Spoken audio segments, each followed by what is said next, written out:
Guess what we're doing right now? We're gonna do multiple things. I'm gonna show you my favorite taco place here in Guanajuato, what the average taco meal, if you choose to eat the way I eat sometimes here to save a little bit of money, what the average taco meal costs, and what it's like to drive at night here in Guanajuato and walk the streets of Guanajuato at night. As you can see, we are on a street right now that is very, very narrow, where it literally almost fits the car. Well, it fits the car barely, so you're gonna have to have some really great driving skills if you choose to drive these streets in Guanajuato. You can see there's a set of stairs right there that we narrowly missed. There's a pedestrian we have to look out for. Not only that, but we're on a major decline right now, so we're driving downhill on this cobblestone street, and again, this is just narrowly fitting the car.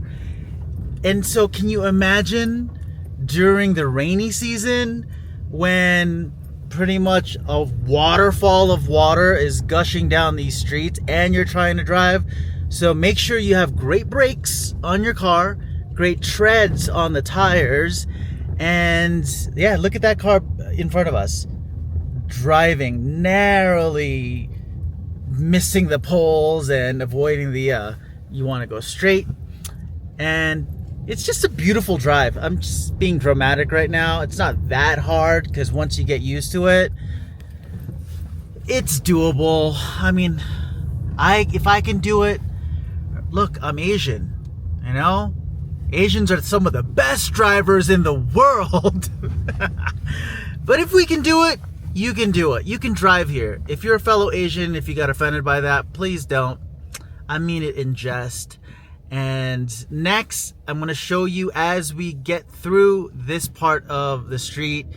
This street pretty much goes through town, and it's a beautiful drive, which, by the way, I think I'm just going to keep the camera rolling anyway, because it really is a nice drive, and it's a nice game of dodge other cars, incoming cars. So as you can see, there's a motorcycle there, and he knew to let us pass because the rule here is 1 and 1. So whoever gets there first, but it's one person at a time. And everyone generally just knows to let whoever got there first go.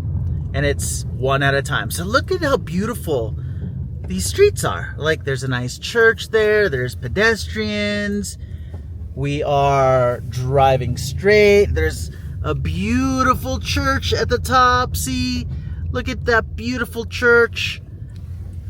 More pedestrians to avoid, nice little fountain, tourists, locals, we're gonna go that way.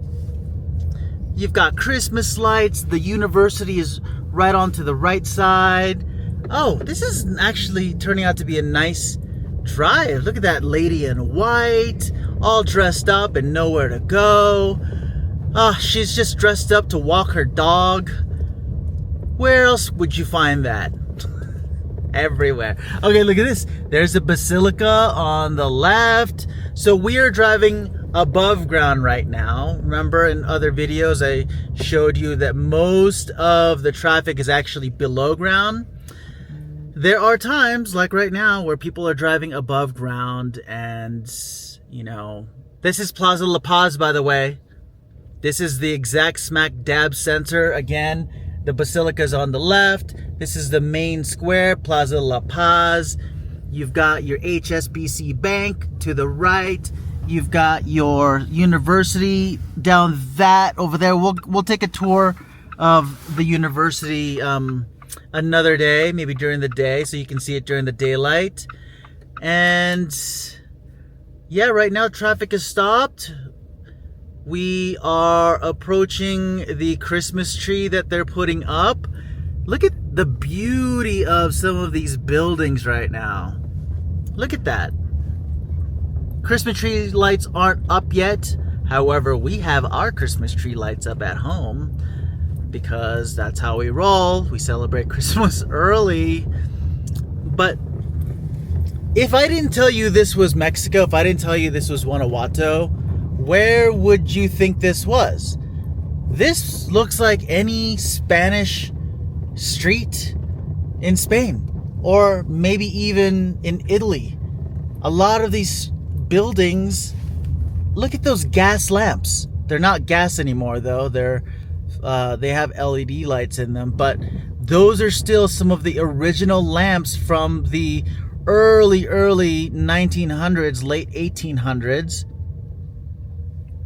That's the beauty of this town.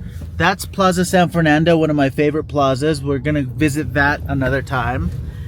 We're now approaching the where the kissing alley is. That's right over there. We'll go there another time as well. Right now we're just taking a drive through this street on the way to our favorite taco shop.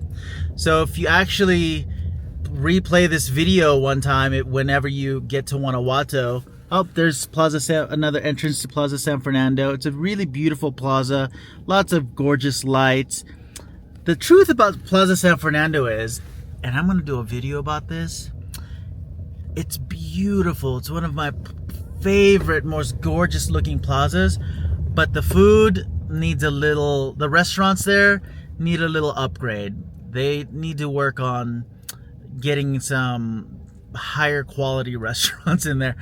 It's just it's catered for tourists, so it's fast cafe food, restaurant food, but I feel like they just need a little bit more oomph to their food, because you go there, when you eat there, Plaza San Fernando, jot that down, when you eat there because of the location, the atmosphere.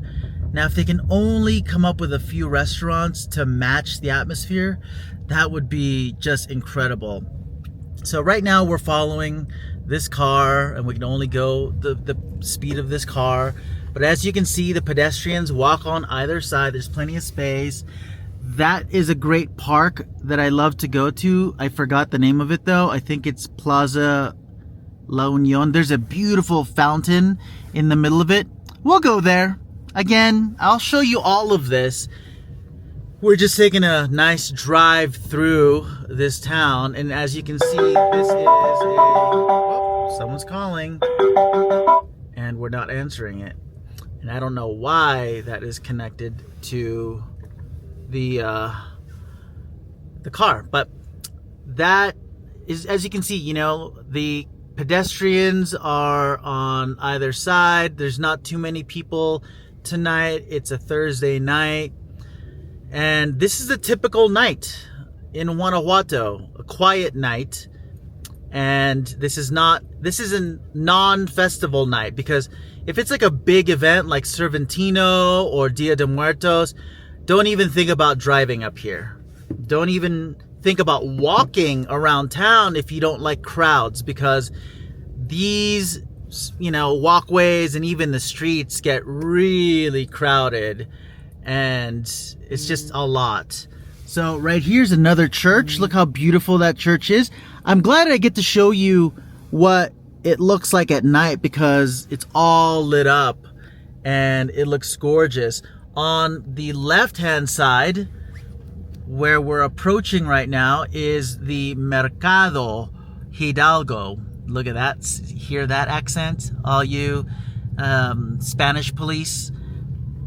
This is Mercado Hidalgo, and believe it or not, we're gonna go in there as well. But believe it or not, this building was designed by the same person that designed the Eiffel Tower in Paris. So in a way, we are European. This is a very European style town. So where we're going is actually right over here. It's called El Paisa. We're gonna eat in there, but first we're gonna park. So where we park is in Soriana. It's a grocery store. You can park there for a couple of hours for free. Notice there's not a lot of parking lots here. You'd either have to go into the tunnels and park in the parking structures there, or you can do what we do when we have to go to this area of town, which I forgot the name of it. I am sorry. Flash it on the screen if I once I edit this video. But we park over here at Soriana. It's one of the grocery stores inside of city center at street level. So if you don't want to take a taxi to La Comer or walk up to La Comer, you can go grocery shopping here at Soriana. They have everything that you could want and need. It's just that at La Comer they have a lot more fresher produce. But the thing is, during the day, a lot of ladies sell their produce right over here along this bridge and right outside of La Comer, so you can get some fresh produce there. It's just that La Comer, or not La Comer, Soriana over here where we're going, we're turning into it right now. It's called Mega Soriana. They have a lot, I mean, everything that you could need, but it's not always the freshest. So if you're trying to get your meats, trying to get fresh vegetables, you might want to go somewhere else. Like I said, support local small businesses. So you park up here. So we're gonna park right now and then walk over to El Paisa, and then I'm gonna show you the tacos. All right, I'll show you the tacos and then how much the tacos actually cost. All right, so we have parked and now walking through the crowds so that we can get to El Paisa, where we like to have our tacos. You have some pizza there. I've never had pizza there, to tell you. This is also where people take the bus. So this is the bus terminal in the city. You can honestly take the bus anywhere within the city. And one day, in another video, I'm going to show you how to take the buses. I used to think it was so hard, but it's actually very, very easy to take the buses. Enough looking at me. Let's look at the sights and sounds of Guanajuato at night.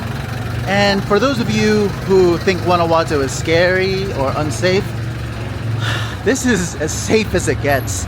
This is a family town, and I've never seen anyone give me the side eye. I'm holding a camera out, I'm holding my phone out, and never once, I don't even think to imagine someone trying to grab something away from me. So this is El Paisa. There's El Paisa 1 and El Paisa 2. El Paisa 1 has the best tacos al pastor you'll ever have. And take it from me, who has watched Taco Chronicles on Netflix and who's actually gone to some of the taco places in Mexico City. The tacos al pastor here in El Paisa 1 outrivals any of them. This is the best tacos al pastor you'll have, also because of their pineapple salsa. Next door, creatively named El Paisa 2, has the best cabeza tacos. So tacos that are made from the head of the pig. The best cabeza tacos. So right now, Nessa and I are going to decide which one we're going to go to. We're going to have the cabeza tacos because we've had a lot of tacos al pastor. So we're going to go to inside of El Paisa 2 and have their cabeza tacos. And by the way, don't be thrown off by the front of these buildings. Like, this is how the restaurants look here in Guanajuato. As you can see, they're preparing the cabeza tacos. See? This is the best cabeza tacos in Guanajuato. All right. So we found a seat. Immediately you're greeted with salsas. That's amazing pineapple salsa. Ooh, and they have a new version of the pineapple salsa. More regular salsa, avocado salsa, chipotle salsa, salsa. It just, buenas noches. Alright. I'm gonna practice my Spanish, and I'm gonna order. I'm telling you, this is a treat. ¿Para qué, amigo? Para mí, dos cabezas, por favor, un bistec. ¿Un bistec? Sí, dos cabezas, un bistec. ¿Con verdura? Con verduras. ¿Es algo para tomar? Sí, ¿puedes tu agua fresca? Café, sandía, horchata y naranja con piña. I'll have horchata, por favor. Yo naranja. Chicas, litros. Litros para mí. Gracias. How do you like that Spanish, huh? Spanish police? I speak Spanish when I'm here. But that's about the extent of my Spanish. And I'm learning more. Like, at least I can order. And remember, as long as you know how to say gracias and por favor, I think we're good. I think we're good with showing our respect for the Spanish culture, or the Spanish language, Mexican culture. Let me get that right. All right. Next, I'll show you when the tacos come. I mean, you're in for a treat. Especially, oh, well, let's see how much they are now, actually. So the tacos here are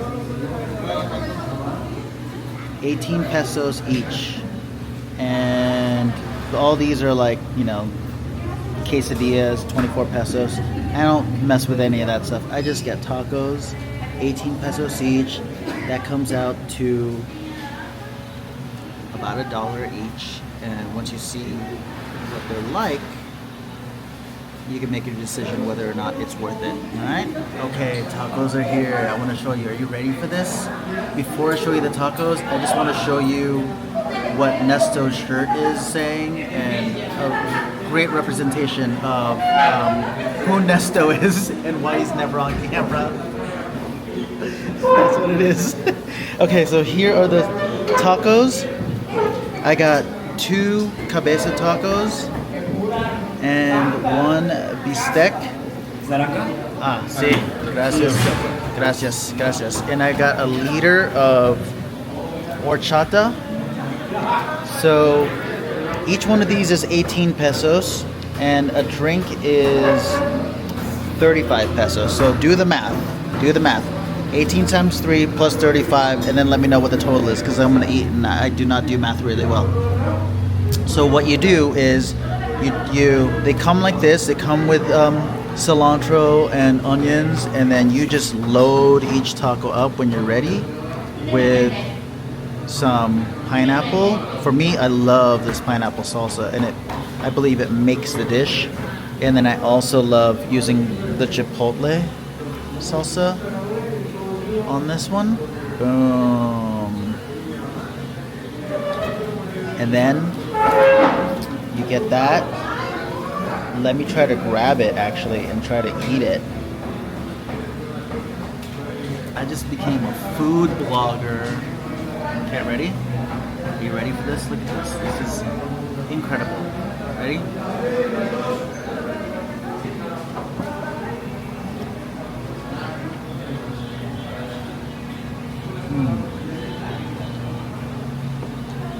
Three of these fills you up. With my new body that I've been I can't even take myself seriously on that one. But I used to be able to eat 10 of these, no problem, and then go for a salsa class. Now I can eat 3 and chug a liter of this. All sugar, of course. And I'm good.